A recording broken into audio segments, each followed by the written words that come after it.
Hello, I'm Jim Morningstar, Director of Transformations, and your guide through this 8-session advanced practicum and apprenticeship in community building. The focus of this 5th class is leading and modeling prosperity on all levels of your life as you build a community of prosperity around you and share the wealth with your world. We will apply the 4 laws of wealth to exercises and games of engagement that support the mutual growth of prosperity consciousness for all during this course and beyond. The savings law.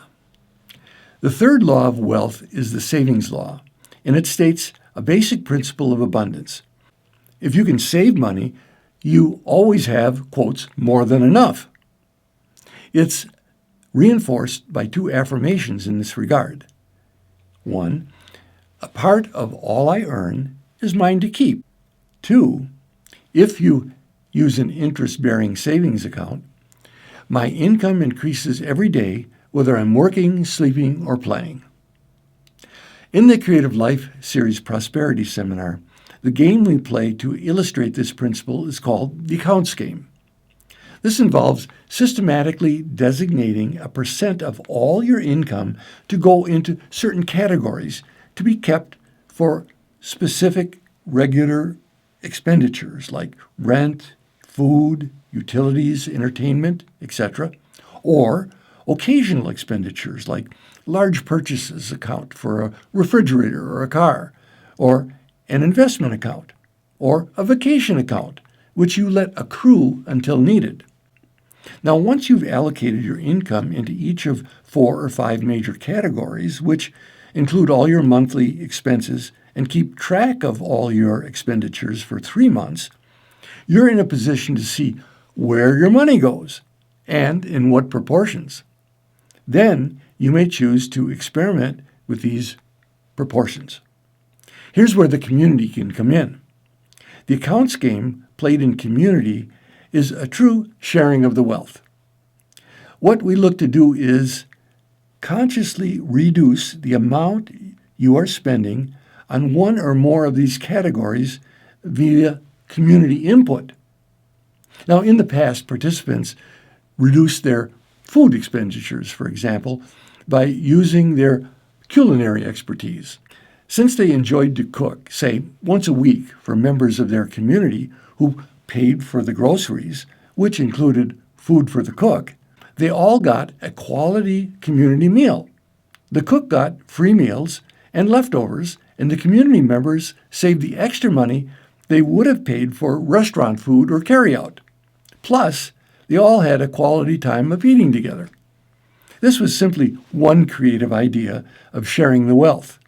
Now, I believe we can use the same principle of creative thought in our virtual community.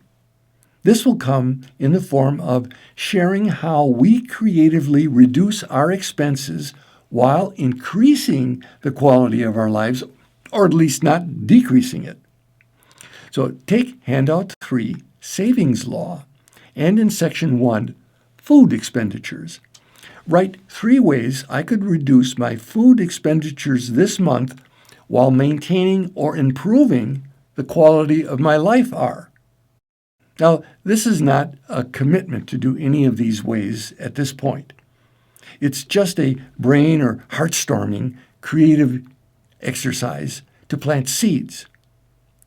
Later, you will decide what suggestions from yourself or others you choose to implement. Then, in section 2, maintenance, write 3 ways I could reduce my maintenance expenditures. For example, rent, utilities, repairs, cleaning products, etc., this month, while maintaining or improving the quality of my life are. Then, in section 3, entertainment, write 3 ways I could reduce my entertainment expenditures. For example, movie rentals, snacks and beverages, internet games and channels, shopping for non-essentials this month, while maintaining or improving the quality of my life are.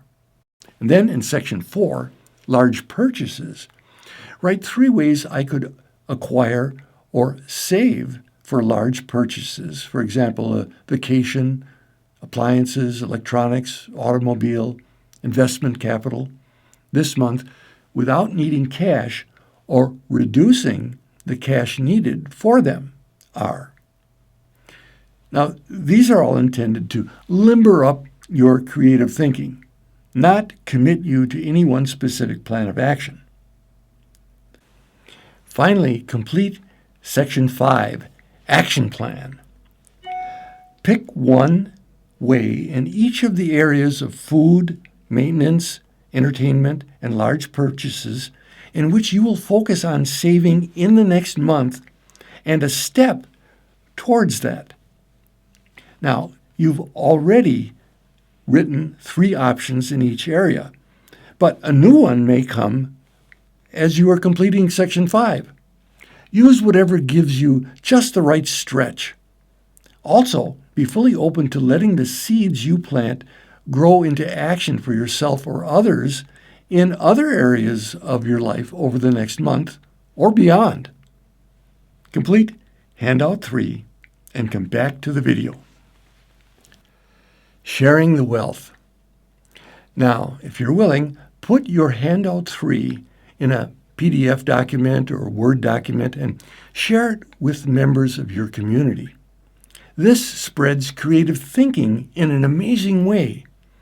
You can now infuse or revise your action plan with the spirit and creative ideas of an entire community as fits best for you.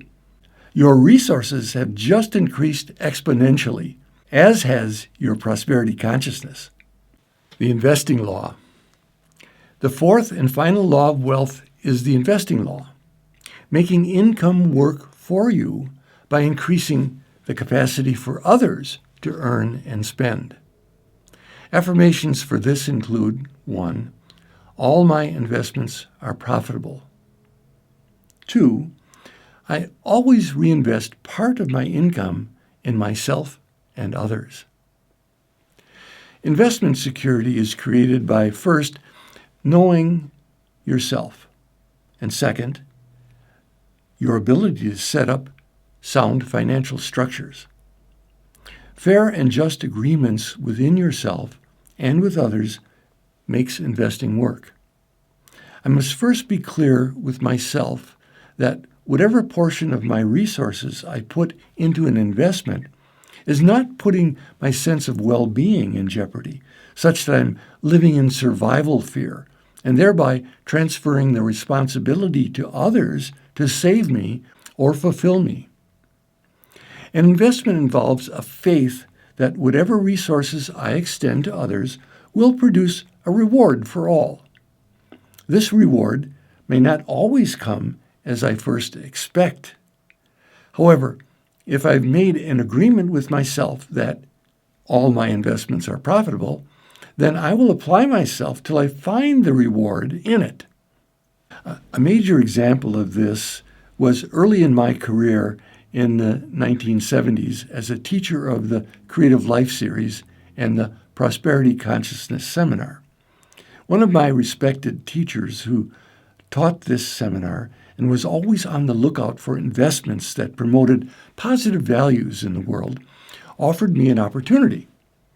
A company he had researched had put together a plan to outfit a large ocean-going fishing vessel with the latest equipment to track dolphins such that they would not be captured in the tuna fishing nets of the boat and be harmed.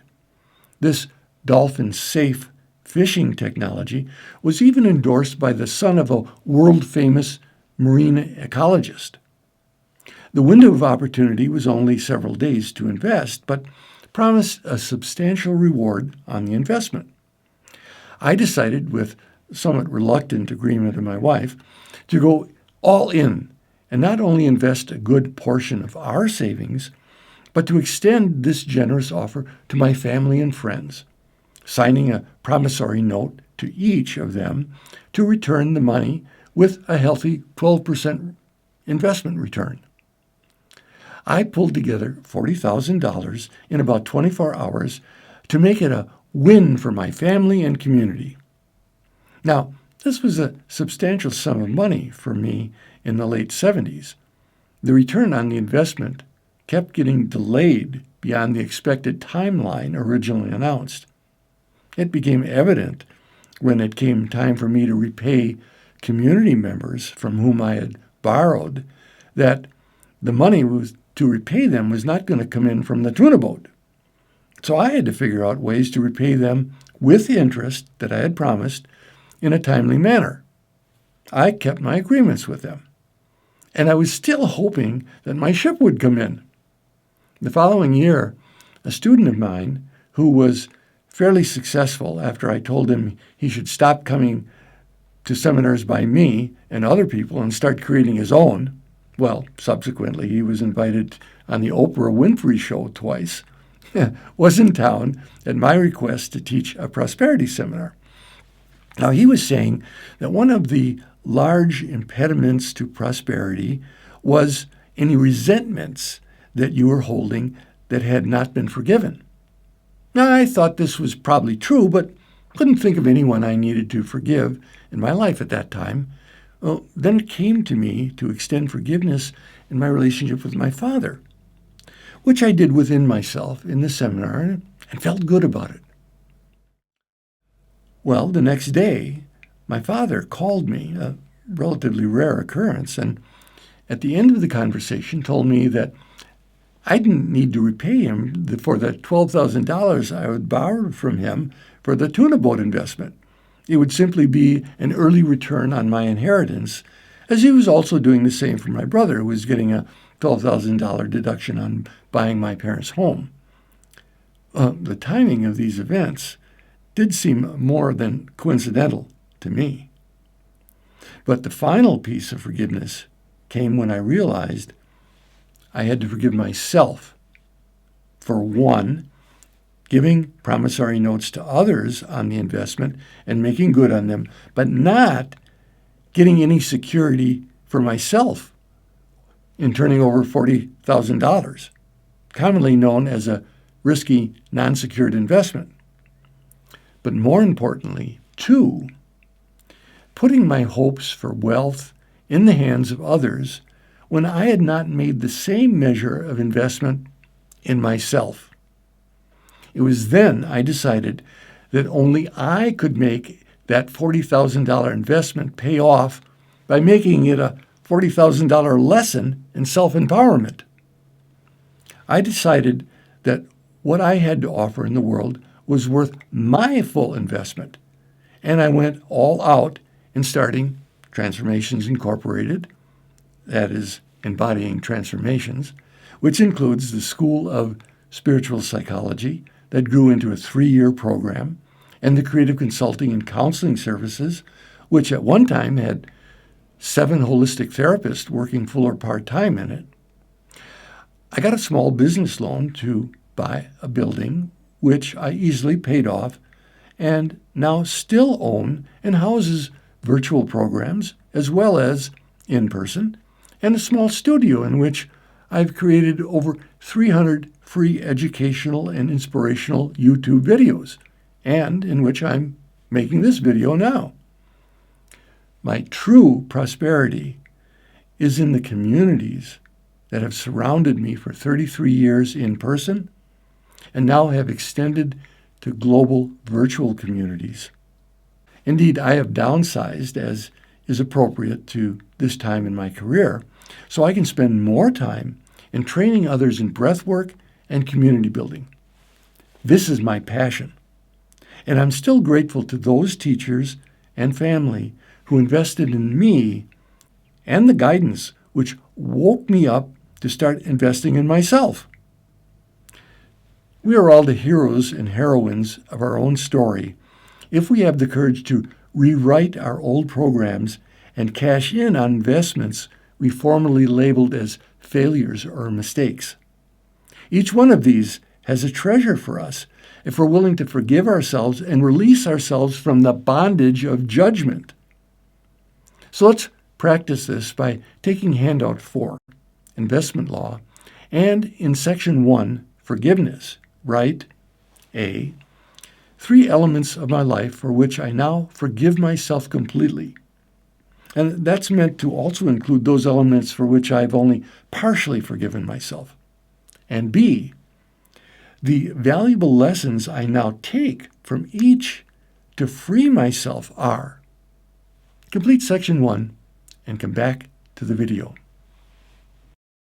Now, breathe into this forgiveness so that it's not just a nice thought, but it's a felt experience in your body. As the expression goes, as though something has been lifted off your chest. Let's take 3 breaths together to feel that release in our bodies.